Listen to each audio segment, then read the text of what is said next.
Olá pessoal, bem-vindos a mais um episódio do podcast Resficta. Hoje teremos um especial do Espeleologia, baseado nos estudos que eu realizei para a confecção da nova recompensa do Subversões 2, que é a concertina com o conto Cádias Tarakan, de Mark Valentine. Como é conhecido, eu, para Rafus Press, costumo fazer uma extensa pesquisa tanto para tradução quanto para materiais diversos, Agora já não se limitando mais a paratextos, mas também tem material até de playlist, tem lista de filmes que eu vou complementar ainda nessa semana. A campanha Subversões 2 está chegando ao fim. Espero sinceramente que a gente possa ter mais colaborações, Que as impressões estão cada vez mais caras, as gráficas estão cada vez mais complicadas de negociar.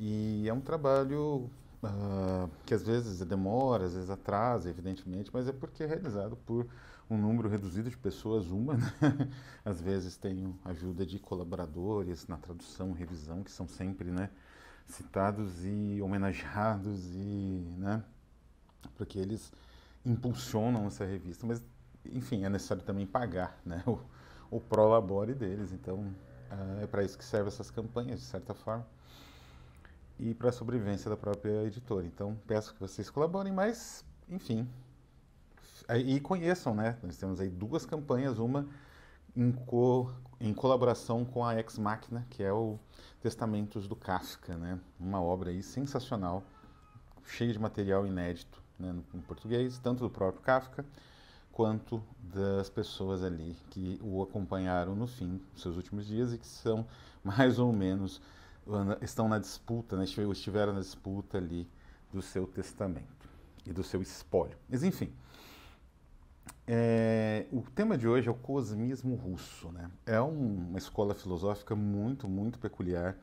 Ela sofreu muito com a repressão stalinista, Então, esses teóricos, esses filósofos, eles foram todos mortos, Os que não tinham morrido antes, porque na verdade, essas especulações a gente vai ver, elas têm início no meados do século XIX, na Rússia, e elas vão adiante ali, antecipando um monte de especulações, E, enfim, dando um pouco spoiler do final, o Stalin esmagou, evidentemente, todo mundo dessa teorização, e por isso ela acabou subterrânea.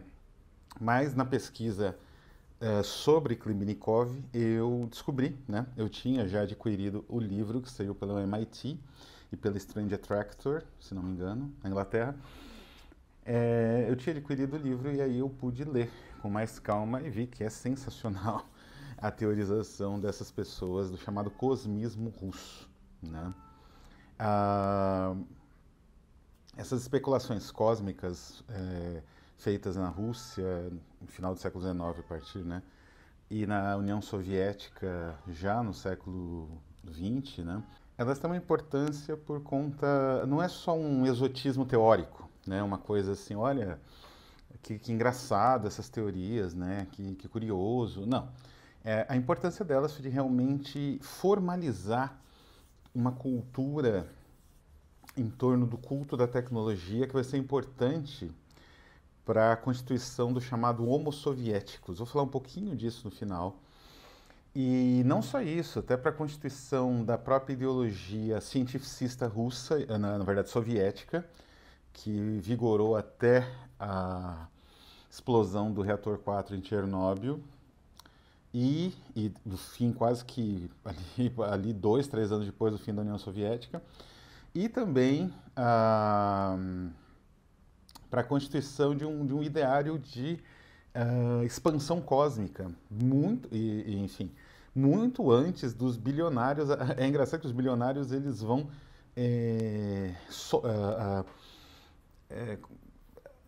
como que eu vou dizer assim, como uma ameba, Eles vão sintetizando, Eles vão ali se apropriando de ideários ou concepções de mundo radicais, E o cosmismo é um deles. Então, a colonização do espaço, Isso que também já tem na ficção científica, isso apareceu muito tempo antes na União Soviética.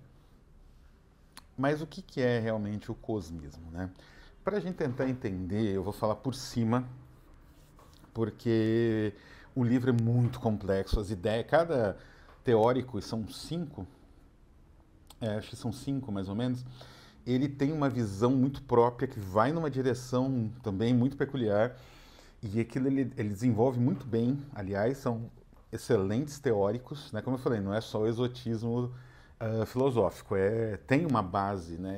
Um pensamento importante, um pensamento que teve um desenvolvimento muito complexo posterior. E então só vou pensar, né? Porque se eu fosse falar de todo o livro e tal, de 300 e tantas páginas, eu teria que realmente fazer um curso, né, só para falar sobre esse tema.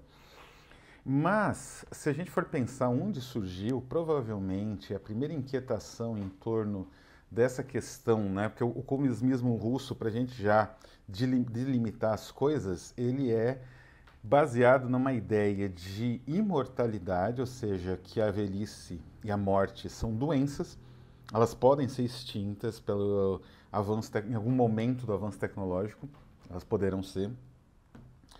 E, em segundo lugar, elas poderão, uma vez que você descobre o procedimento para reverter a morte, isso pode ser aplicado nos que já morreram, sei lá, no passado, há não muito tempo, algum tempo, ou todos os mortos do passado, enfim, vai depender aí do teórico.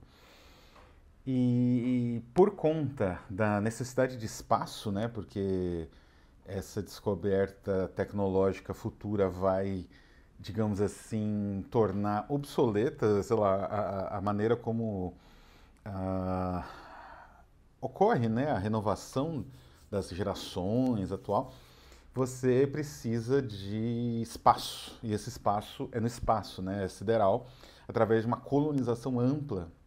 A gente vai ver que um dos teóricos disso, aliás, um dos mais, digamos assim, abstratos, era justamente um dos pioneiros dos foguetes, né?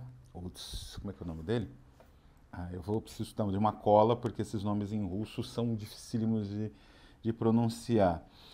Pois é o Konstantin Tsiolkovsky, né? Ele é um dos pioneiros no procedimento em etapas, nos motores utilizando hidrogênio. Tudo isso ele é um dos pioneiros, né? Ele morreu nos anos 20, final dos anos 20. Bom,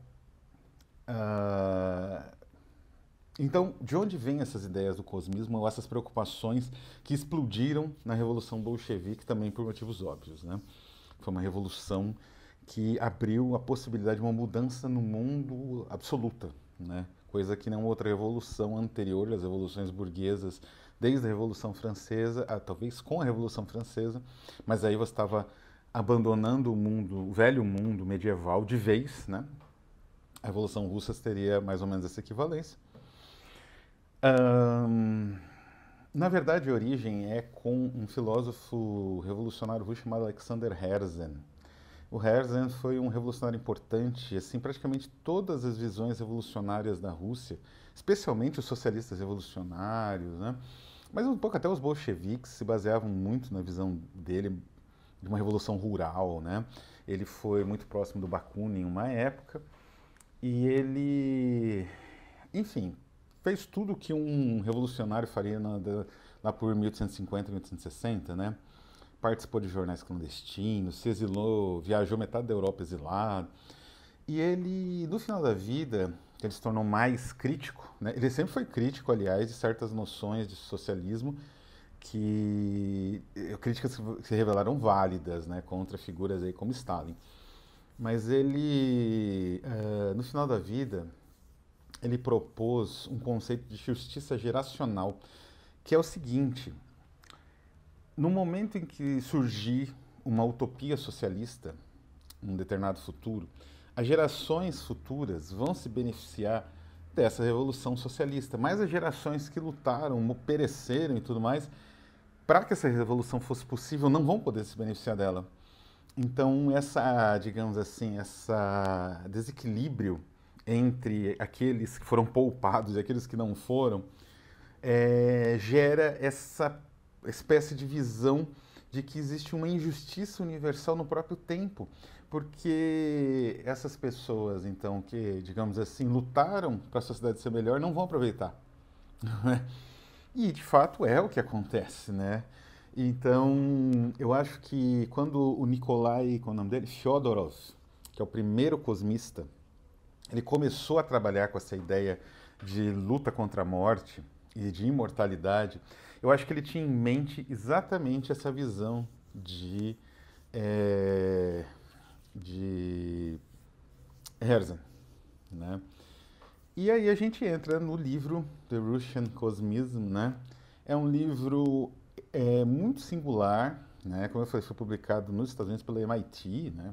Realmente ali é um livro voltado a um público acadêmico por conta da importância histórica, né? Muitas dessas teorias são vinculadas ao MIT ou são pagas por empresários riquíssimos para os departamentos da MIT desenvolverem algo parecido.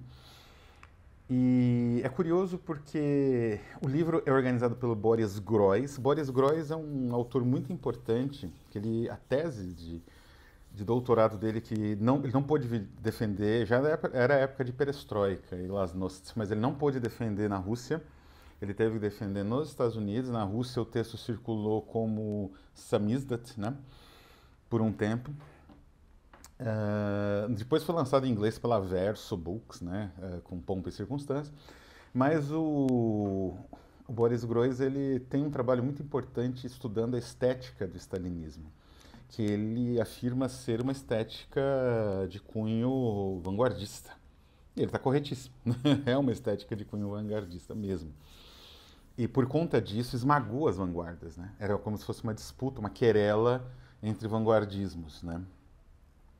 E aqui ele faz uma excelente introdução, indo direto ao ponto, né? Quer dizer, o cosmismo é essa visão bastante idealizada e romantizada da ciência que gerou toda uma, digamos assim, um desenvolvimento filosófico muito único dentro de uma Rússia que, segundo Trotsky, quando ele criticou os cubo-futuristas, Markovsky especialmente, ele dizia que na Rússia se falava muito de tratores porque não existiam tratores lá.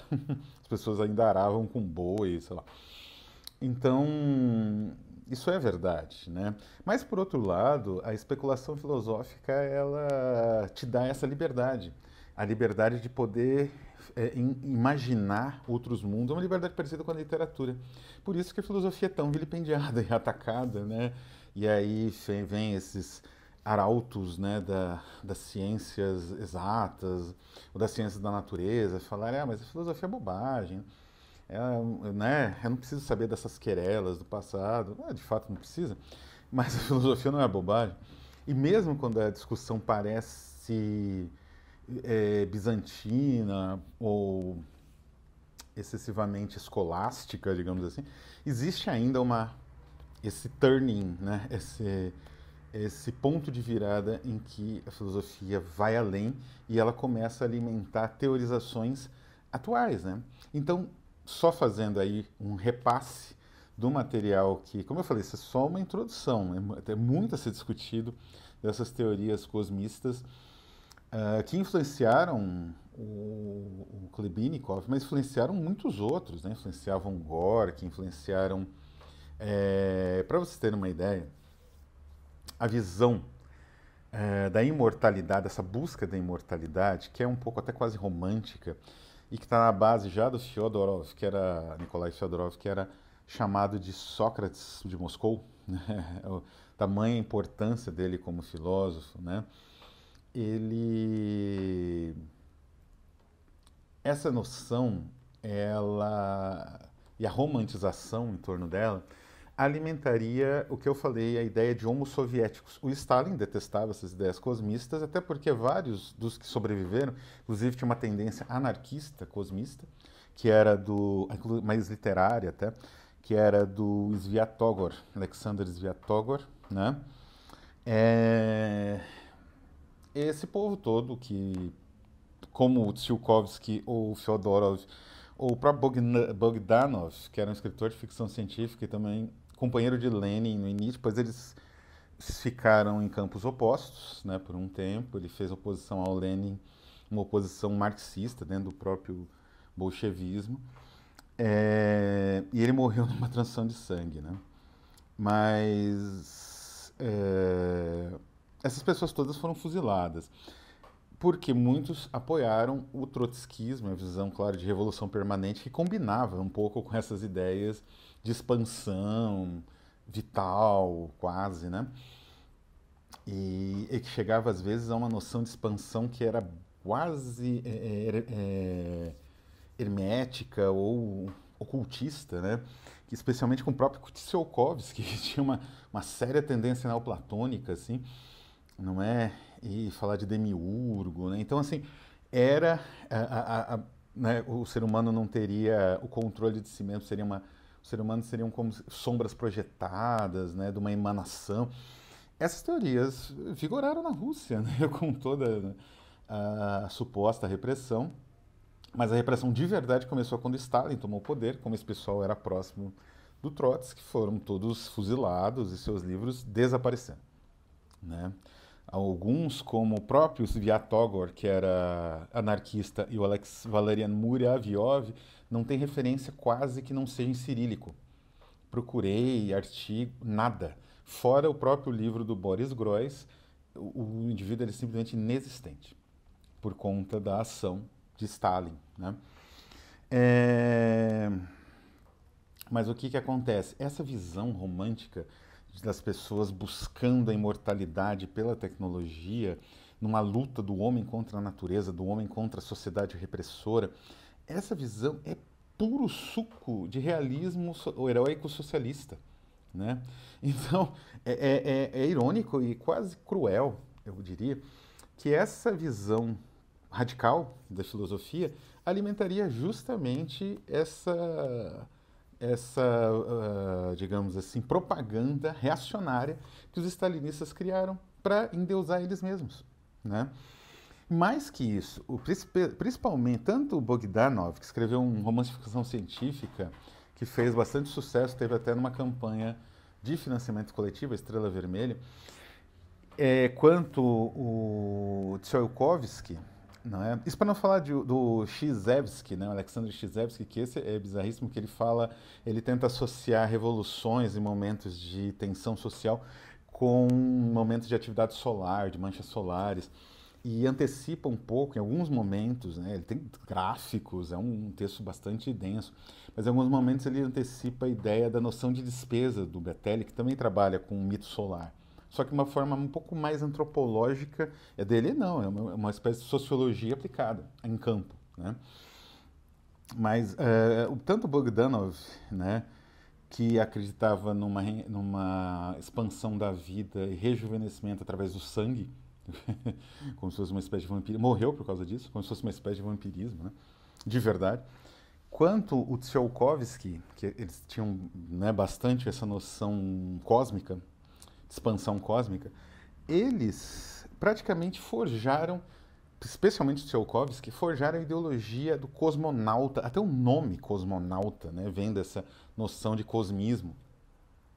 Então eles tiveram um impacto tremendo na história russa, esses teóricos, mas quase ninguém leu, porque o Stalin simplesmente acabou com eles e as especulações deles eram muito, digamos assim, fora da possibilidade de realização imediata, então isso assustava, né, uma liderança reacionária, igual era o stalinismo. Então, obviamente, essas discussões foram silenciadas, mas um pouco da essência delas, especialmente uma figura como figuras como Bogdanov ou Tsiolkovsky, que tiveram importância dentro do partido e da ciência universal, eles não puderam ser inteiramente calados. E também morreram antes, né, dos expurgos, então não caíram em desgraça. Então, essa é meio que uma introdução a um assunto muito interessante. Espero poder trazer, talvez até poder traduzir, não sei. Esse livro foi traduzido para o espanhol pela Caja Negra. Foi lançado na Argentina, aliás, pela Caja Negra, né? Enquanto no Brasil as editoras lançam discussões sobre se Khrushchev traiu ou não a revolução, esse tipo de bobagem. Na Argentina lança-se ali discussões políticas e filosóficas históricas sérias, né?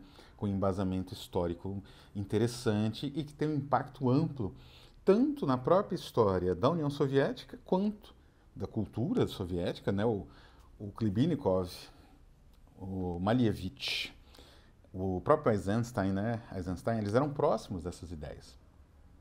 Elas influenciaram eles. É, Então, essa discussão, infelizmente no Brasil ninguém traduziu, acho que não tem um livro do Boris Groys traduzido em português, que é um absurdo, que é um dos grandes aí teóricos das questões estéticas contemporâneas na União Soviética e praticamente desconhecido do Brasil. Esses debates, é tudo assim inédito. Então, quem sabe, né, a Rafos consiga trazer material de alguns desses autores cosmistas para o Brasil num futuro subversões, se essas subversões der certo. Então é isso, pessoal. Vou ficando por aqui nessa breve apresentação. Espero que tenha sido útil, espero que tenha ajudado a não é, impulsionar aí a ideia de conhecer o Klibinikov aí através do Mark Valentine, que capta várias nuances desse autor, no conto, né? E vou deixar aqui a indicação, né, as indicações bibliográficas tanto do livro em inglês, que eu li, e está disponível até em e-book de graça na Amazon. Se você tem na Amazon aquele Kind Unlimited, né? Quanto a versão da Carra Negra, né? Vou deixar inclusive o link. Então é isso, um abraço a todos e até a próxima.